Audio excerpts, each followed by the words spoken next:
Bale, mga kasatsat, andito po ako ngayon sa sasakyan kasi kanina bumalik kami ni Ma'am Jun ng flowers. Yan. Shout out po sa mga binilan ko ng bulaklak kanina, mga kasatsat. Yan, nanonood daw po sila ng vlog.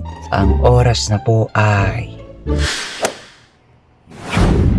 yan, mga kasatsat. Bali, ito po. Tapos ko na rin i-edit yung sound effects natin na gagamitin natin. O kunyari, merong tao sa labas. Mga 4 na araw ko pinag-isipan kung ano yung ipaprank ko sa kanya. Ito pong prank na to, mga kasatsat. Pangganti ko lang po to sa last na prank niya sa akin, yung ipis prank na natutulog ako. So, huwag po kayo magalit sa akin kasi alam ko po yung iba hindi makakagets nito. Tsaka sa hindi po mahilig manood ng pranks, huwag nyo na po itong panoorin.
Oh my God!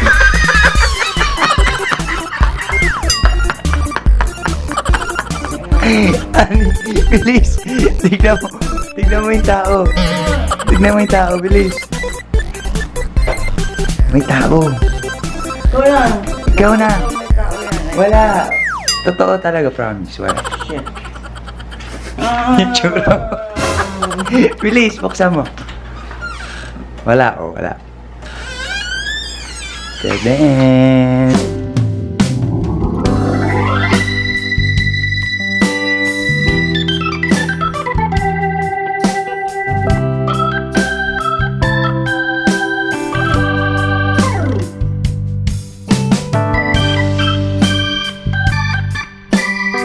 Yung magnanakaw. Yo, what's up mga kasatsat? Ito po si Benang. Nawala na po Istorbo yung... na naman ako. Nawala na po yung kanyang maskara. Ano sinasabi mo kanina sa akin kanina? Masapa yung buhok ko, nakatulog ako. Hindi, kanina yung sinasabi mo sa akin. Ay, tag nito. Nung papapasok na ako sa loob, sabi ko, parang feeling ko, noong una natakot ako dito, hindi ko, parang, pag bagong gising ka, lumuluto yung utak ko, sabi niya may tao nga daw sa labas. Tapos pinapakuha niya sa akin yung, yung may kutsilo kasi ako. Yung balisong ba yun? Binigay ng sabi daddy ko, niya, nasa bag ko. sige, Kunin ko kutsilyo mo. daw. Hanap, hindi ko naman makita kung nasa ko nailagay. Pero Bag ko. nagdududa na daw po siya. Hindi, yung katok, parang, ko, bakit yung pintuan hindi kinakalabog? Katok lang na katok. So, nagkaroon ka na. Parang akong nagkaroon ng Pero nagulat ka. Saan? Kasi ginulat mo ko. Pinagplanuhan ko yan ng 4 days. So, yun po yung pinaka-prank ko sa kanya. Ginising Inistorbo ako. ko yung Hilig ko. pagtulog niya. Oo. Siguro mahilig ako, no? Aba, syempre.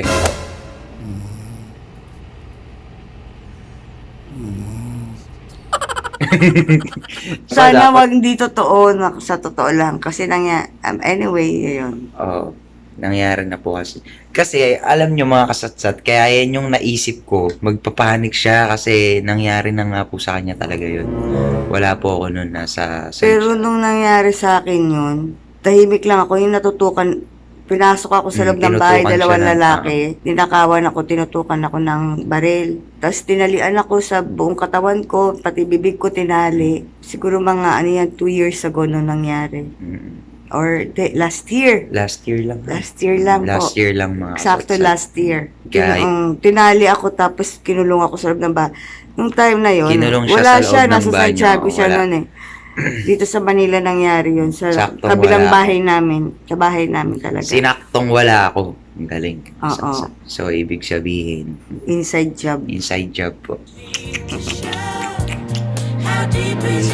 Bye mga kasatsat! Bye!